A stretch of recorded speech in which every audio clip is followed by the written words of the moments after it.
নমস্কার, আমার নাম doctor Pratik Kumar Mitra, consultant critical care at Technoderma hospital.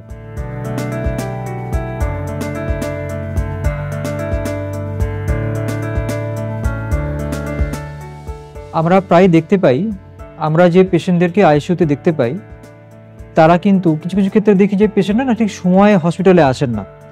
যখন ইনিশিয়াল মাইল্ড সিমটমস থাকে তখন তারা ওয়েট করেন।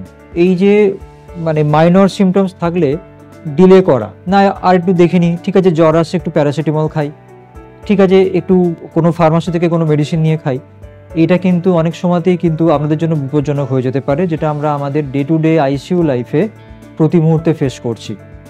কারণ অনেক কোমরবিড কন্ডিশন যাদের থাকে, যাদের বিশেষ করে যাদের ডায়াবেটিস থাকে, কিডনির প্রবলেম থাকে, বা যাদের লাংসের প্রবলেম থাকে, সিওপিডি বা অ্যাজমা, সেই সমস্ত ক্ষেত্রে কি হয়, মাইল্ড সিমটমসও কিন্তু যে কোনো মুহূর্তে সিভিয়ার হয়ে যেতে পারে। কাজেই এটা আপনাদের কাছে রিকোয়েস্ট, যখনই আপনারা কোনো মাইল্ড সিমটমস ফেস করছেন, বিশেষ করে যাদের কোমরবিড কন্ডিশন আছে, অবশ্যই আপনারা ইমিডিয়েটলি মেডিকেল অ্যাটেনশন নিন।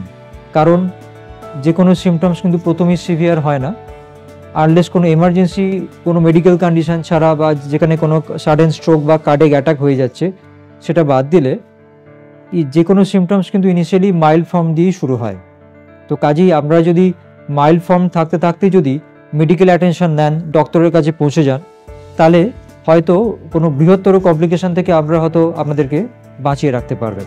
ধন্যবাদ।